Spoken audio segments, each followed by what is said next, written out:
네, 안녕하십니까. 최현민 교수입니다. 오늘은 컴퓨팅 사고 프로세스의 마지막 시간, 바로 알고리즘에 대해서 알아보는 시간을 갖도록 하겠습니다. 자, 우리가 이 세 개의 과정에 대해서 지금까지 계속해서 실습도 해보고, 내용에 대한 설명도 듣고, 그러니까 현실에 대한 적용도 같이 하는 시간을 지금까지 가졌는데요. 이 모든 걸 약간 총합한 과정이라고 생각을 해주시면 되겠습니다. 알고리즘. 이 알고리즘이라는 게 단어 자체가 그렇게 익숙하지 않죠, 여러분. 뭔가 갑자기 확 어려워진 느낌이 좀 들지 않습니까? 흔히 말했을 땐 이렇게 한번 생각해 보시면 좋을 것 같습니다. 예전에 저희가 무언가 순서도 이렇게 인식하시는 게 알고리즘이라는 단어로 인식하시는 것보다는 훨씬 더 쉽게 접근할 수 있는 방법인 것 같아요. 자, 우선 이 알고리즘, 순서도 역시 단계가 있는데요. 이걸 첫 번째로 논리적으로 표현하고 단계적 절차를 갖고 순서도 형태로 구성한다 라는 게 바로 이 알고리즘 단계라고 표현할 수 있습니다. 쉽게 이 단어가 좀 겹치잖아요. 쉽게 말하면 어떤 이 논리적인 구조를 우리가 분해라든가 추상화라든가 패턴을 통해서 확인을 했으면 거기에 대한 서사적인 측면, 순서적인 측면을 설정을 하게 된다는 거죠. 그리고 순서도로 표현을 하게 된다는 걸 의미하는 겁니다. 이게 바로 알고리즘이죠. 자, 이 알고리즘이라는 건 작은 문제를 해결하는 절차와 방법을 만드는 과정이라고 생각을 해주시면 되겠습니다. 한번 생각해 볼까요, 여러분? 우리가 컴퓨팅 사고를 함에 있어서 어느 정도 지난번에 이제 분해라든가 추상화라든가 패턴 인식은 각각에 대해서 이제 작업적인 측면의 특성을 갖고 있어요. 분해는 그걸 세분화한다라는 것이고, 추상화는 이제 컴퓨터나 이런 부분에 있어서 사용할 수 있게 약간 뭐랄까요, 구조화라기보다는 인식할 수 있는 언어로 바꾼다 정도라고 생각을 해주시면 된다면, 패턴 인식은 거기서 이제 해결할 수 있는 방안, 그 루트를 만든다, 혹은 그 루트에 대한 과거의 경험을 갖고 온다 라고 볼 수 있습니다. 그럼 이 세 가지를 종합해서 지금 이 문제를 어떠한 순서대로 해결할 것인가, 바로 그 측면을 구성하는 게 알고리즘이겠죠. 그러니까 우리가 순서적으로 분해, 추상화, 패턴 인식, 알고리즘 이 순서로 움직일 것 같지만 결국 앞에 세 가지를 통해서 최종적으로 어떻게 문제 해결을 위해서 알고리즘화, 순서를 짜는 방식을 인식해야 될 필요가 있다는 겁니다. 만약 이 알고리즘이 컴퓨터 프로그램에서 주로 많이 사용되는데요. 이런 컴퓨터를 이용해서 어떤 문제, 그러니까 이건 프로그램에서 나타날 수 있는 문제겠죠. 이걸 해결할 때 알고리즘을 프로그래밍 언어로 구현한다 라고 생각을 해주시면 돼요. 그게 대부분 컴퓨터 프로그램을 나타내는 거겠죠. 뭐라고 얘기를 해야 될까요? 앱이라고 생각하시거나 어떤 게임이라고 생각하셨을 때 어떤 버튼을 누르면 캐릭터가 움직인다던가, 여기를 누르면 어떠한 설정이 일어난다던가, 이런 일들이 벌어지지 않습니까? 그걸 구조화해 놓는 거예요. 알고리즘이라는 게 문제가 있거나 이걸 해결하기 위해서 행동을 하게 되면 그 다음 단계로 넘어간다던가, 뭐와 연결된다던가, 이런 것들을 구조화한다 라고 생각을 해주시면 되겠죠. 그런데 우리는 컴퓨터 프로그래머가 아니기 때문에 상대적으로 이렇게 접근하시는 건 우리의 이해에 있어서 그렇게 이해하기 쉬운 부분은 아니죠. 그래서 제가 아까도 말씀드렸듯이 우리는 순서도 구성이라는 데에 조금 더 초점을 맞춰서 일상에서의 연결, 그 일상에서의 적용을 기반으로 한번 접근을 해보려고 합니다.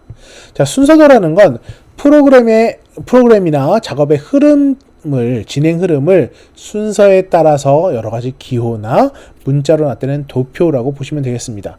어렸을 때 초등학교 한 6학년 중학교 때 어떠한 순서를 짬에 있어서 그 그림 형태로 나오는 것들이 있을 거예요. 제가 그건 이제 조금 이따 예시로 보여드릴 텐데, 이런 것들을 이제 순서도라고 합니다. 이건 순서도 외에도 약간 흐름도, 그러니까 어떠한 일이 흘러간다, 이 흐름도라고도 표현하기도 하고요. 프로그램을 할 때 논리적인 흐름이나 데이터의 처리 과정, 이 선택에 대한 측면을 나타낸다는 거죠. 꼭 프로그램이 아니어도 선택적인 측면을 나타낼 수 있습니다. 그러니까 우리가 일상에서도 여러분이 수많은 선택을 하게 되니까요. 이 순서도는 프로그램을 작성하기 전에 프로그램의 전체적인 흐름과 과정 파악을 위해서 필수적으로 거쳐야 되는 작업입니다. 자, 프로그램을 넘어서서 그럼 우리가 일상에서 어떠한 문제를 해결함에 있어서도 어떻게 이 과정에 대한 처음부터 끝까지 어떻게 급하게 그냥 지금 닥친 문제 하나만을 해결하는 게 아니라 좀 총체적이고 전반적인 문제를 해결하기 위해선 이러한 순서들에 대한 구성, 무조건 이 순서를 그려라 라는 게 아니라 머릿속에서 이 순서에 대한 측면을 빨리 구조화할 수 있어야 된다라는 걸 의미하는 겁니다, 여러분. 자, 그럼 그런 측면에서 봤을 때요. 그런 측면에서 봤을 때 우리가 한번 이렇게 생각을 해볼까요? 대부분의 순서도 같은 경우에는 크게 세 가지의 구조를 기반으로 접근을 하게 됩니다. 그건 순차 구조, 그 다음에 선택 구조, 반복 구조인데요. 자, 옆에를 한번 보실까요? 첫 번째 순차 구조입니다. 이 단어 자체로 한번 인식을 해봅시다. 순차 구조라는 건 그냥 하나 흘러가는 과정이라고 생각을 해주시면 돼요. 비교를 뭘로 해보면 좋을까요? 라면을 끓인다, 뭐 짜파게티를 만든다, 뭐 약간 이렇게 한번 생각을 해보겠습니다. 그럼 이걸 순차 구조로 표현하는 방식에 대해서는 이렇게 한번 생각해 볼 수 있겠죠. 순차 구조로 표현하려면 첫 번째, 라면을 사온다부터 시작할 수도 있고, 뭐 준비가 다 사전 준비가 돼 있으면 뭐 가스를 킨다, 그 다음에 물을 담는다, 몇 미리 담는다, 밀리리터 담는다, 그 다음에 끓인다, 물이 끓 때까지 지켜본다, 그 다음에 봉지를 연다, 건더기 스프를 넣는다, 그 다음에 면을 넣는다, 3에서 5분을 끓인다, 그 다음에 어떻게 물을 버린다, 일정 이상 물을 남기고 물을 버린다, 그 다음에 짜장 스프를 넣는다, 비빈다, 먹는다. 그냥 이렇게 순서로 쭉 내려가는 방식이 뭐겠습니까? 바로 순차 구조죠. 대부분 우리가 어떤 행동을 할 때는 이런 순차적인 측면을 많이 생각하지 않겠습니까? 이건 대부분 패턴 인식이 됐을 때, 어떤 일을 수행함에 있어서 패턴 인식이 됐을 때 대부분 이러한 단계를 우리가 고려를 해서 이 부분의 문제를 해결하게 되죠. 순차 구조의 다른 예시를 한번 들어볼까요? 예를 들어서 여러분이 수업 발표를 한다라고 했을 때 이것도 역시 순차 구조로 접근이 가능합니다. 쉽게 얘기하면 첫 번째 교수가 과제를 내줬어요. 그러면 첫 번째 회의를 연다. 그 다음에 이제 자료 각각의 역할 분담을 한다. 내가 맡은 역할이 무언가를 조사해야 되는지를 파악한다. 그 다음에 컴퓨터를 켠다. 뭘 조사한다. 거기에 대해서 내용 정리를 한다. 구조화한다. 다시 2차 회의를 한다. 그래서 발표자가 누군지 정한다. 그리고 그 수업에서 사전 준비 사항이라든가 나눠줄 뭐라고 해야 될까요? 그 배분 수업 자료를 만든다.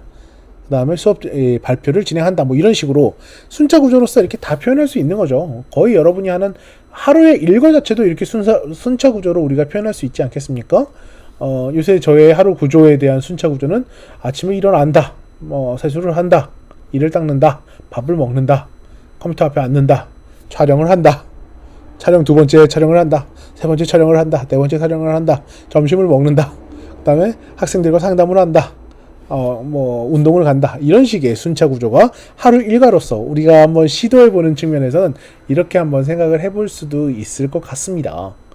그러니까 거의 대부분의 모든 것들 우리가 쉽게 접근하는 건 그냥 시간별로, 행동별로, 단계별로 순차적으로 흘러간다. 바로 이게 순차 구조라고 할 수 있겠죠. 자, 두 번째도 있습니다. 두 번째는 뭐냐면 바로 선택 구조입니다. 선택 구조. 선택은 여기 보시면 이제 저희가 기호에 대해서 조금 더 이제 조금 후에 말씀드리겠지만, 선택 구조라는 건 참과 거짓, 그렇게 할 것인가 말 것인가, 이러한 선택을 하게 된다라는 거죠. 조금 전에 제가 짜장라면 얘기를 하지 않았습니까? 이걸 조금 더 넓힐 수도 있을 거예요. 그러니까 선택 구조에서 여러분이 라면을 사러 간다 라고 했을 때 나는 선호하는 기업이나 아니면 선호하는 회사가 있다, 뭐 이렇게 되면 짜파게티가 있을 수도 있고 진짜장이 있을 수도 있고 여러 가지가 있을 수 있지 않겠습니까? 거기서 당신 스스로에게 질문을 통해서 이러한 선택 구조를 만들 수도 있다라는 거죠. 조금 다른 예시를 해볼까요? 그러니까 뭐 이렇게 갈 수도 있지 않겠습니까? 음식을 선택할 때요. 음식을 선택할 때 보면 우리가 이렇게 한번 생각해 볼 수 있겠죠? 뭔가 오늘은 달달한 게 땡긴다. 그런가? 아닌가? 나는 짭짤한 게 땡긴다. 그런가? 아닌가? 매운 게 땡긴가? 그런가? 아닌가? 뭐 약간 이런 식으로도 접근을 할 수 있을 거고요.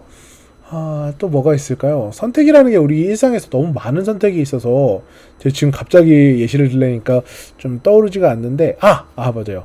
여성분들이 많으니까 상대적으로 옷 선택을 한번 가보죠. 옷 선택 같은 경우에 여러분이 학교에 나오실 때나 외출을 할 때 어떤 옷을 입을까 고민을 많이 하시잖아요. 저도 그렇거든요. 저 같은 경우에도 지금 이렇게 촬영을 하고 있는데 이거 내가 지난번에 입었던 옷 아닌가? 너무 똑같은 옷만 입고 나온다고 생각하지 않을까라고 생각을 해서 좀 바꾸거나 넥타이를 온라인 컨텐츠를 만들 때는 넥타이를 바꾸기도 합니다. 뭐 약간 이런 식의 선택 구조에서 만약 봤을 때 여러 가지 질문이 있을 수 있겠죠.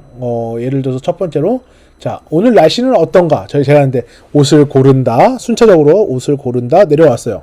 그럼 첫 번째로 제가 하는 거 오늘 날씨는 따뜻한가? Yes and no. 따뜻하면 어떻게? 좀 얇은 옷을 고를 것이고 아니면 좀 두꺼운 옷을 골라야겠죠. 이런 선택 다음에 그래서 이제 참으로 왔을 땐 이 선택 구조예요. 참 따뜻하면 얇은 옷, 그 다음에 거짓이면 두꺼운 옷. 이게 첫 번째 선택이라는 거예요. 그럼 거기서 끝나느냐? 그렇지 않죠. 보통. 그럼 오늘의 날씨가 따뜻하고 지금 뭐 청명하다 그러면 지금의 시기와 계절에 따라서 어떤 색깔의 옷이 어울릴 것인가를 고민을 하겠죠. 지금은 봄이니 아무래도 약간 파스텔 톤의 옷이 나을 것 같다. 오케이? No. 뭐 이런 식으로 yes and no 해서 계속해서 선택 구조를 만들어 가는 거예요. 입어봤더니 예를 들어서 뭐 핏이 안 좋아. 핏이 괜찮은가? 아니야. 뭐 그동안 내가 살이 쪘어. 그러면 또 이제 노로 가는 거죠. 이러한 과정의 이제 선택 구조를 통해서 우리가 어떠한 행동을 만들어갈 수 있다라는 겁니다. 자, 근데 우리는 기본적으로 yes and no를 기반으로 접근하는 건 맞아요. 그렇죠? 그런데 이 순차에서도 다른 의미로 접근을 하는 것도 가능합니다. 조금 전에 옷 얘기를 했으니까 옷으로 한번 다시 가볼까요? 자, 이 선택에서 옷이 잘 어울리는가? 거울을 봤는데 옷이 잘 어울리는가로 한번 가봅시다. 색깔이나 이런 거 다 배제하고요. 입었어요. 그런데 옷이 안 어울려. 그럼 어떻게? 다시 처음으로 가서 골라야겠죠. 그렇지 않겠습니까? 그 고르는 위치야 여러분이 선택하기 나름이긴 하겠지만 머리에서 다 이렇게 고려를 해서 내가 오늘은 그럼 뭐 약간 뭐 하얀색 아니면 분홍색, 노란색 봄에 어울리는 이런 옷을 입어야겠다라고 생각을 했어요. 그래서 있는 노란 옷 중에 하나를 골라서 입었습니다. 근데 거울을 봤더니 안 어울려. 그럼 어떻게? 다시 처음으로 돌아가는 거죠. 그리고 다시 입었어요. 또 안 어울려. 다시 처음으로 가는 거죠. 그럼 이제 드레스룸은 뭔가 옷으로 가득 차 있게 되고 나는 슬슬 짜증이 올라가기 시작하고 뭐 이런 현실이 나타나지 않겠습니까? 그러니까 이러한 반복 구조가 나오게 된다는 겁니다. 그러니까 이건 다른 측면에서도 많이 나오는 거 아니겠습니까? 우리가 흔히 스트레스를 너무 받거나 짜증이 났을 때 그리고 이게 패턴화돼서 이 짜증을 풀 수 있는 방법이 머릿속에 딱 기억나지 않을 때 어떻겠습니까? 대부분 이게 루트가 돌아간다라는 거죠. 뭘 해봤어? 안 돼. 예를 들어서 지금 제가 스트레스를 받았어요. 원래는 먹는 걸로 풀었어. 먹었는데 별로 스트레스가 안 풀렸어. 그럼 다시 처음으로 가는 거죠. 어떤 스트레스 해결 방법이나 어떤 것들이 있는가.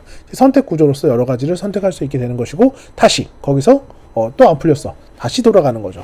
여러 가지를 다 해보는 겁니다. 그러니까 처음 단계로 이게 대부분의 행동 패턴이라는 것이 한 번에 끝나지 않을 확률도 꽤 높습니다. 그렇기 때문에 이 세 가지 구조, 순차적인 구조와 선택적인 구조와 반복적인 구조가 우리가 일반적으로 일을 해 나가는 데 있어서 어떠한 문제를 해결하는 방안을 만들어 감에 있어서 매우 중요한 요인이 될 수 있다는 거죠. 이 구조를 여러분이 좀 이해를 해 주시면 좋겠습니다. 지금 이 순서도를 그리는 과정에 대해서 다음으로는 좀 설명을 드리려고 합니다.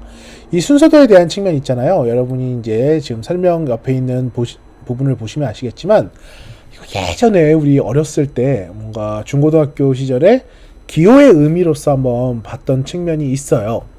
이걸 지금 다 외우실 필요는 없어요. 대부분 우리가 일반적으로 생활에서 사용되는 측면의 요소는요. 그냥 네모와 마름모 정도면 충분합니다. 하지만 실제로 이 기호가 의미하는 바가 있으니까 제가 한 번 정도는 언급을 하고 넘어가도록 하겠습니다. 첫 번째는 약간 이렇게 둥그렇게 돼서 양쪽 면이 타원 형태로 되어 있는 터미널 형태의 기호가 있습니다. 이건 순서도의 시작과 끝을 표시합니다. 근데 우리가 보통 할 때는 이제 동그라미나 아니면 이 약간 얇은 타원도 아니죠. 이건 사각형과 원이 합해돼, 그러니까 약간 결합되어 있는 모양인데, 이 같은 경우에 이제 처음 시작할 때의 시작점, 시작, 끝, 뭐 약간 이런 식으로만 표현을 해줘도 충분합니다. 두 번째는 바로 마름모. 이게 가장 많이 쓰이는 거죠. 반복 구조라든가 선택 구조에서 가장 많이 나오는 부분인데, 바로 판단이에요. 여러분이 하는 판단, 선택에 대한 측면이죠. 갑자기 선택이라고 하니까 제가 갑자기 떠오르는 예시가 있는데, 여러분이 이런 지금 컴퓨팅 사고를 이해하는데 좀 도움이 될 만한 재미있는 영화가 한 편 있어요. 갑자기 너무 생뚱맞게 제가 영화 추천을 하는 것 같긴 한데, 얼마 전에 한번 봤는데 이 구조화라는 게 이런 식으로도 이해할 수 있겠구나라는 생각이 조금 들더라고요. 그러니까 나의 마더, 그러니까 정확한 이름이 넷플릭스에 이제 마더라고 검색을 하시면 거기에 관련된 영화가 한 편 나올 겁니다. 나의 마더인지 그냥 마더인지 좀 기억이 가물가물한데, 그러니까 어떤 로봇이 아이를 키우는 그런 과정인데 접근 방식이 좀 특이하고 재밌어요. 그리고 이걸 감정적인, 로봇이 갖고 있는 행동을 감정적인 행동보다는 이런 구조적인 측면, 선택적인 측면으로 봤을 때 얘는 어떠한 생각과 어떠한 구조, 어떠한 사고를 통해서 이런 행동을 하는가를 가상으로 한번 고려해 보시면 좀 재미있게, 아무래도 좀 더 재미있게 이 구조를 한번 생각해 보실 수 있을 것 같습니다. 다시 기호로 돌아가서요. 판단. 마름모는 판단을 의미하는 겁니다. 여러 가지 우리가 경로가 있을 수 있는데 그 중에서 하나의 경로를 표시하는 그 과정이라고 생각을 하시면 됩니다. 자, 흐름선은 우리가 순차 구조에서도 우리가 놓치지 말아야 될 게 바로 이겁니다. 위로 올라가는 게 아니죠. 다 밑으로 내려가고 있는 겁니다. 그러니까 어떤 흐름에 대해서 이렇게 반복 구조에서 돌아갈 수는 있겠지만, 그게 여기서 어디로 간다라는 흐름을 나타내는 건 화살표 방향으로 구성이 된다라는 걸, 흐름선으로 구성이 된다라는 걸 기억을 해주시고요. 이제부터는 모양을 설명하기가 좀 애매해요. 이제 신기한 건요, 여러분. 지금 옆에 파워포인트 이제 이미지가 보이지 않습니까? 이게 파워포인트 도형에 다 들어가 있어요. 그러니까 제가 따로 이제 이 도형을 만들 필요 없이 이미 삽입되는 도형에 이러한 모양이 다 있다라는 겁니다. 그만큼 자주 쓰여지는, 현시장에서는 많이 쓰여지는 모양이라는 걸 기억을 해주시면 될 것 같고요. 지금 이거 같은 경우에 약간 물결 모양과 사각형이 합해져 있는 걸로 서류를 매체로 하는 입출력을 표시할 때는 이런 표시를 씁니다. 여러분이 지금 이걸 다 기억하실 필요도 없고, 이런 것들은 제가 시험에 내거나 여러분에게 확인하는 절차를 갖지도 않을 거예요. 그냥 한번 짚고 넘어가자라는 얘기입니다. 자, 다음은 약간 삼각형과 사각형이 결합되어 있는 형태고, 이건 수동 입력을 의미하고 콘솔에 의해서 입력되는 그러한 내용일 때 이러한 기호를 사용합니다. 자, 다음으로 한번 넘어가 보죠. 자, 마름모만큼이나 많이 나오는 우리가 가장 익숙한 직사각형이 나옵니다. 이건 처리 방식, 이제 흐름에 대해서 어떻게 움직이느냐. 대부분은 지난번에 나왔던 그 마름모와 그 앞에 나온 마름모와 이 직사각형 두 개가 병행되면서 계속 나오게 되죠. 그러니까 각종 연산 데이터 이동을 처리하는 건데, 그냥 여러분의 행동을 단계별로 나타냈을 때 그 행동 자체를 기록한다라고 보시면 될 것 같아요. 자, 그리고 여기서 이제 뭐라고 표현했죠? 저도 이제 졸업한 지가 오래되니까 기억이 잘 안, 평행사 변형이라고 표현을 하나요? 자, 이건 바로 입출력을 의미하는 것이고요. 데이터의 입력 혹은 출력을 표시할 때 이런 걸 씁니다. 동그라미는 연결자. 그러니까 어떤 문제를 해결할 때 알고리즘 하나의 분해된 행동을 보통 의미해요. 그럼 이 하나의 분해된 행동에서 끝나는 게 아니겠죠. 이 행동이 또 다른 행동으로 연결되고 또 다른 행동으로 연결이 될 겁니다. 그러니까 그 과정에 있어서의 연결자, 흐름이 다른 곳과 연결, 큰 의미에서 분해가 되는 측면에 이 하나의 분해의 끝은 또 다른 분해의 시작이 될 수 있으니까, 그런 식으로 생각하실 때 연결자라는 걸 씁니다. 그렇기 때문에 이게 터미널이나 연결자가 시작이나 끝에서 많이 사용되는 기호라고 볼 수 있죠. 자, 다음은 육각형입니다. 육각형은 준비를 의미하는 것이고요. 기억 장소나 초기값, 작업의 준비 과정 자체를 나타낸다라고 생각을 해주시면 되겠습니다. 마지막은 이 직사각형에서 한쪽이 약간 커팅된 느낌, 천공카드라고 하는데요. 이 천공카드의 입출력을 의미하는 겁니다. 지금 이 기호는 여러분 프로그래밍을 하거나 프로그램의 머릿속에서 이제 구조화를 할 때 굳이 그리는 과정인 거고요. 이해를 위해서 굳이 그리는 과정인 거고, 여러분이 여기서 인식하셔야 될 건 뭐라고요? 마름모와 직사각형 정도만 인식하고 계시면 충분합니다. 그 정도로만 접근을 하셔도 우리가 충분히 이 순차 구조, 선택 구조, 반복 구조를 만들 수 있다는 걸 기억을 해주시기 바랍니다. 자, 그럼 조금 더 이해를 쉽게 하기 위해서 우리가 이걸 순서도 예시를 한번 진행을 해보도록 하겠습니다. 아까 제가 조금 전에 말로써 뭐 짜장이라든가 옷을 고를 때 이야기를 했지만, 요걸 좀 복합적인 측면에서 좀 단순하게 인식할 수 있는 것, 이렇게 한번 가보겠습니다. 첫 번째는 순차 구조입니다. 자, 제가 여러분들께 지금 뭐 각각 이 네 가지 사고에 대해서 과제를 내드리지 않았습니까? 지금 하나하나 열심히 하고 계신 걸 제가 지금 확인을 하고 있는데요.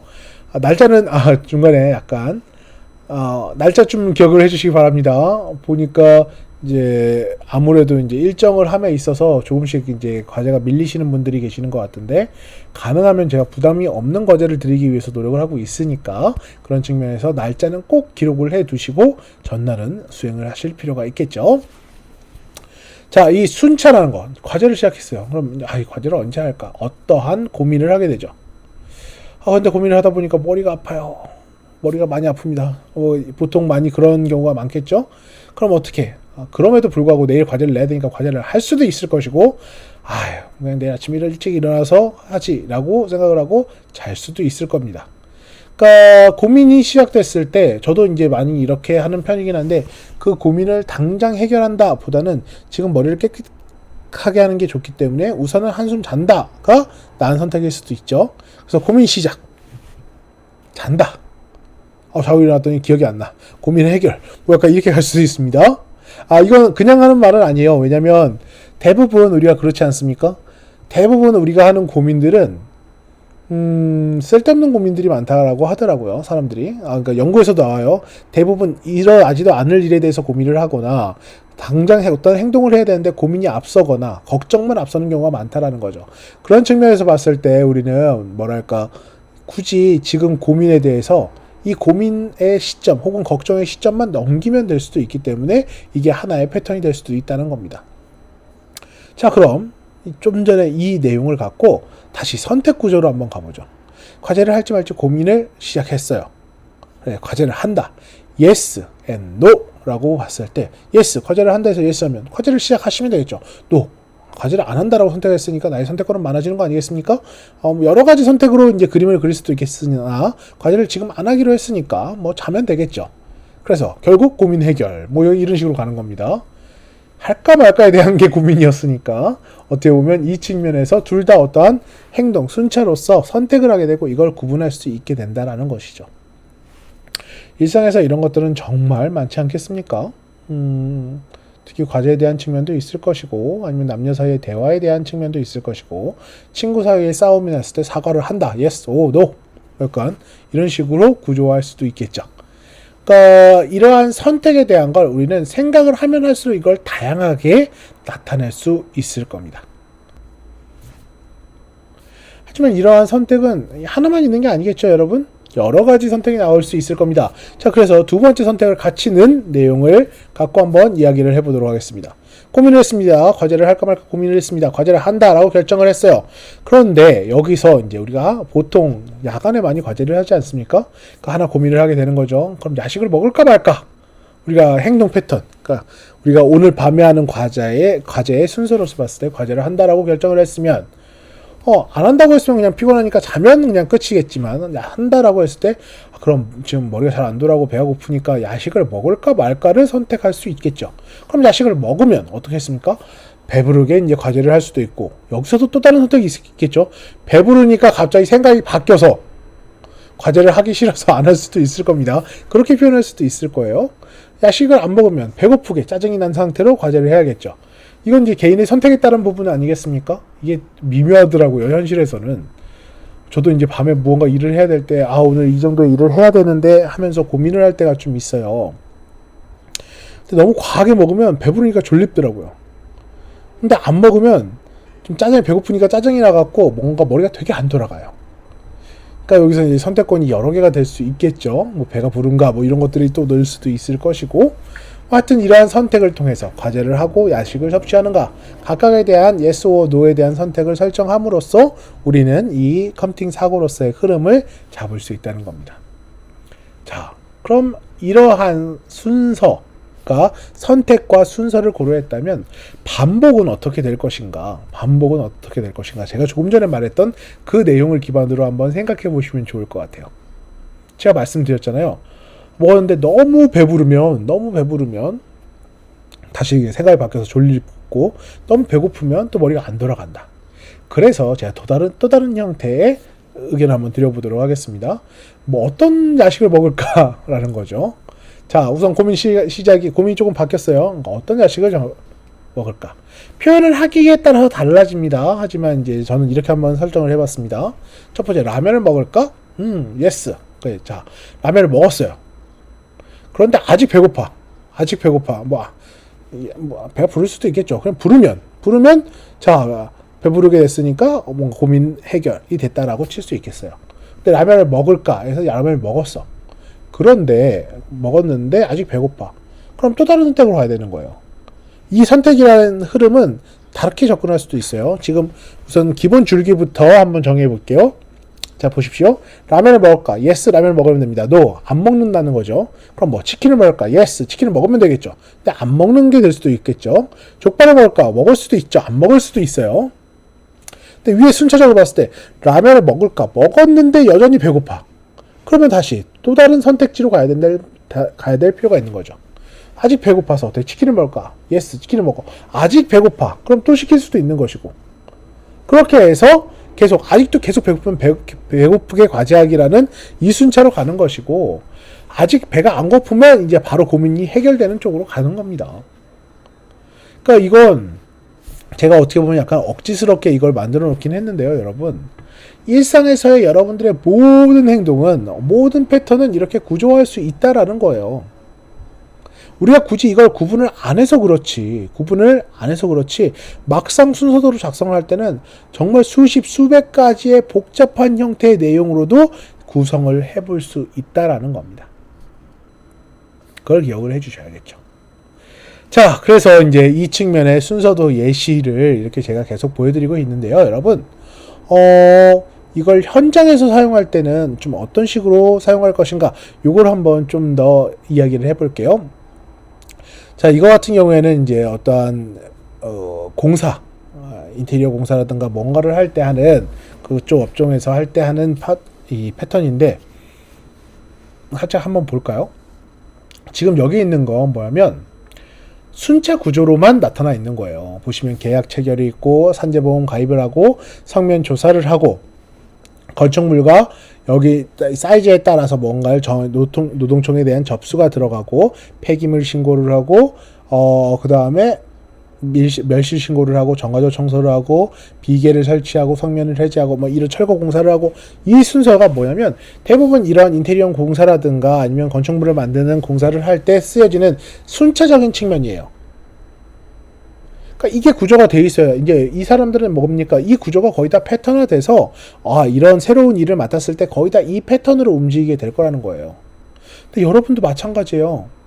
여러분이 어딘가에 패션쇼에 참여하거나 새로운 프로젝트를 진행하려고 할 때 머릿속에서 있는 이 구조가 있다라는 거죠. 그런데 이 구조를 여러분은 경험적으로만 이해를 하고 있을 거예요. 그런데 이 구조화를 하는 이유 중에 하나는 뭐냐면, 여러분이 여러분 업종에서 전문가로서 타인에게 조언을 해주거나 프로젝트를 이끌어감에 있어서 다른 이들도 당신의 순서와 구조를 이해할 필요가 있기 때문입니다.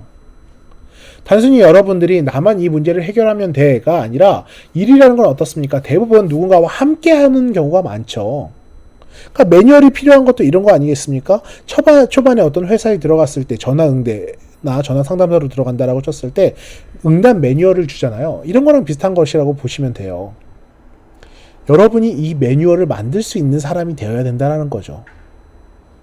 그냥 혼자서 그냥 이렇게 하면 돼, 머리에서 생각하는 것뿐만 아니라 이 구조화를 남에게 설득을 하고 남들이 그걸 인식할 수 있고 더 나은 형태의 순서와 과정으로서 만들 수 있게 되는 게 바로 문제 해결 능력의 컴퓨팅 사고를 적용하는 그 과정이라는 겁니다, 결국. 나 혼자 프로젝트를 하거나 혼자만 계속 살아갈 거면 상관없겠죠. 하지만 현실에선 그런 것들이 아니기 때문에 우리가 이런 것들을 함께 고려할 필요가 있습니다. 자, 그럼 이제 한번 제가 오늘의 과제를 이제 설명해 드리도록 하겠습니다.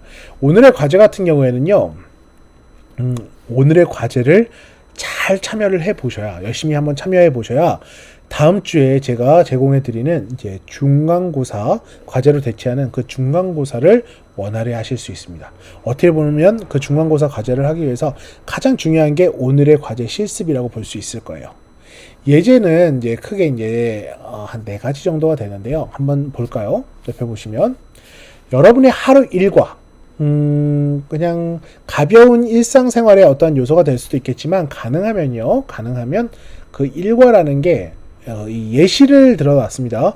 뭐 음식 만들거나 아니면 식사를 선택하거나 친구의 고민을 상담을 한다거나 외출 옷을 고른다던가 SNS 업로드라는 방식이라든가 아니면 소개팅한테 접근하는 방식도 괜찮습니다. 이걸 3가지로 한번 표현을 해주시면 좋겠어요.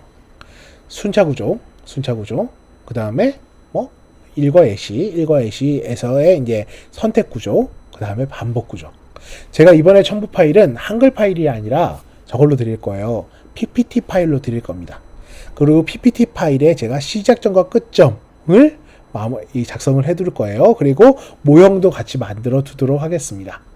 그러니까 여러분이 복사해서 붙여넣기 컨트롤 C, 컨트롤 V만 하셔서 이 순서도를 만들어 주시는 게 오늘의 과제입니다. 다시 한번 이 과제 같은 경우에는 그냥 같은 내용을 3개로 분할해서 한다라고 생각을 해주시면 돼요. 여러분이 순차적으로 했던 처음에 하는 건 이 일과 예시 중에 하나를 골라서 순차적으로 한번 설정을 해보시고요. 두 번째로는 뭐겠습니까? 이 순차 구조에서 선택을 할 수 있는 요소를 하나 추가해 주시면 될 것 같고요. 세 번째는 뭐겠습니까? 이 순차 구조에서 반복을 할 수 있는 부분을 하나 추가해서 만들어 주시면 되겠습니다. 그렇기 때문에 예제 1번, 2번, 3번은 예제 1에서 추가하는 1, 2개 정도의 예시만 시도해 보시면 됩니다. 억지로 많이 하실 필요는 없고요. 여러분이 선택 구조라든가 반복 구조에 대해서 한번 생각을 해볼 수 있을 정도의 내용이면 충분합니다.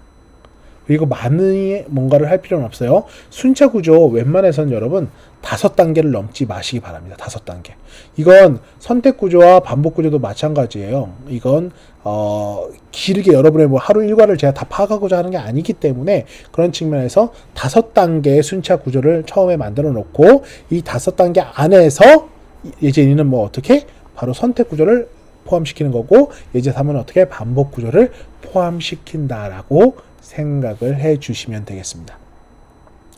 자, 이게 오늘의 과제고요. 어렵게 생각하지 말아 주시고 가능하면 이제 PPT를 그냥 컨트롤 C, 컨트롤 V라고 생각을 해 주시면 돼요. 이게 뭐냐면 잘 익숙하지 않으신 분들이 계실 테니까 컨트롤 C는 이제 복사하기, 컨트롤 V는 동시에 누르는 겁니다. 붙여넣기인데 여러분이 어떠한 도형을 클릭하신 다음에 컨트롤 C, 컨트롤 V를 누르면 똑같은 도형이 옆에 생길 거예요. 그리고 그 안에 바로 타자를 쳐서 안에 내용을 쓸 수 있으니까 이렇게 한번 구조화를 해 보시기 바랍니다. 네, 지금까지 우리가 알고리즘 실습 과정에 대해서 함께 이야기를 해보았습니다.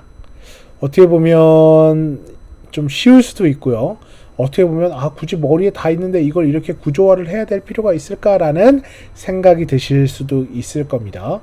이건 결국 우리가 이 4가지를 어떻게 병행하느냐 이 과정에 대해서 같이 어필하는 것이기 때문에 이 측면에서 특히 알고리즘 구조화하는 연습을 충분히 하셔야 앞으로 특히 우리가 후반부, 중간고사 이후의 후반부에서 할 내용에 대해서 훨씬 더 구체적으로 할 수 있을 거라고 생각을 합니다.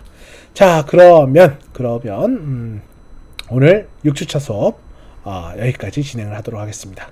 네, 감사합니다.